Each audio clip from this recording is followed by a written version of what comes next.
Godzilla अर्थ का mutation plant से हुआ है, ये बात आप जानते ही होंगे। और आपने ये भी जाना कि जब प्लांट में कॉन्शियसनेस तथा म्यूटेशन हो जाए तो इससे जीत पाना नामुमकिन सा हो जाता है। पर गॉडजिला अर्थ ही एकमात्र ऐसा मॉन्स्टर है जिसकी म्यूटेशन प्लांट से हुई है, ये कहना गलत होगा।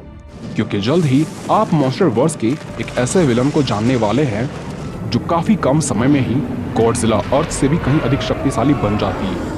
पर वक्त रहते इस खतरे को गॉडजिला ने रोक दिया, क्योंकि ये खतरा पहले एक सामान्य सी लड़की थी, फिर एक पौधा बनी, उसके बाद एक ऐसे दैत्य में बदल गई जो वक्त में अगर गॉडजिला अर्थ जितनी जी लेती तो इसके सामने कोई भी जिंदा नहीं बच पाता। हम बात कर रहे हैं गॉडजिला के सबसे शक्तिशाली दुश्मनों में से एक बायोलैंटे की। तो आज की इस वीडियो में हम इस युग की पूरी स्टोरी को जानने वाले हैं, इसलिए वीडियो को अगर आपने अभी तक लाइक नहीं किया हो तो अभी लाइक कर दें और चैनल को सब्सक्राइब करना ना भूलें। हमारी कहानी साल 1984 में आई the return of Godzilla movie के बाद हुई घटनाओं से शुरू होती है, जब पहली बार साल 1954 के बाद से गॉडजिला समुद्र से बाहर धरती पर इसलिए आता है ताकि ये पूरे जापान में फैले न्यूक्लियर पावर प्लांट से ऊर्जा ग्रहण कर सके। पर धोखे से इंसानों ने गॉडजिला के लालच का फायदा उठाकर उसे एक एक्टिव वोल्केनो में गिरा दिया। इंसानों को लगा चलो गॉडजिला से छुटकारा मिला, पर उस हादसे के कारण गॉडजिला के स्किन के टुकड़े क्लीन अप क्रूज द्वारा इकट्ठा कर लिया गया और उस सैंपल को सरेदिया इंस्टीट्यूट में शोध के लिए भेज दिया गया, जहां के शोधकर्ता थे डॉक्टर शिरीगामी। डॉक्टर शिरीगामी गॉडजिला के इस रीजनरेटिव सेल्स का इस्तेमाल इस प्रकार करने वाले थे जिसके इस्तेमाल से अनाज की एक ऐसी प्रजाति बनाई जा सके जो रेगिस्तानों में भी बिना किसी पानी के उग सके।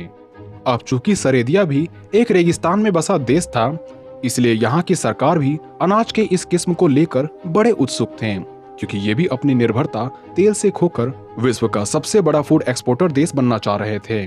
डॉक्टर शिरीगामी इमोर्टल प्लांट बनाने में अकेले नहीं थे, क्योंकि इनके साथ इनकी बेटी भी इस प्रोजेक्ट में जुड़ी हुई थी।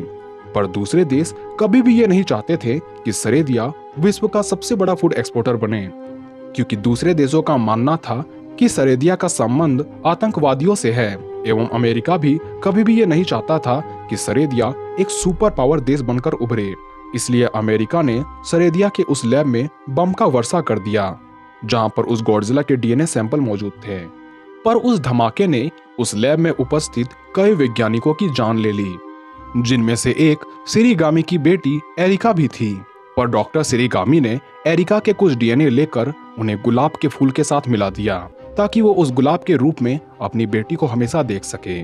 पर साल 1989 को शिरीगामी के ग्रीन हाउस में अचानक एक भूकंप आता है जिसमें वो गुलाब का पौधा लगभग नष्ट हो जाता है।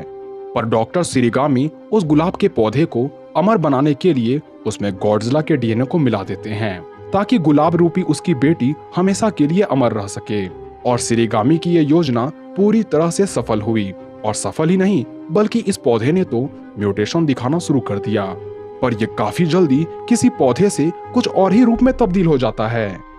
यह विशाल तो हुआ ही, पर इसकी लताएं शिकार करना तथा तबाही मचाना शुरू कर देती है और ये पौधा वहां से भागकर कहीं और चला जाता है। हालांकि डॉक्टर शिरीगामी चाहता था कि वो पौधा उसके साथ हमेशा रहे और इससे किसी को नुकसान न पहुंचे, पर अब बहुत देर हो चुकी थी, क्योंकि इस पौधे ने एक विकराल दैत्य का रूप धर लिया था।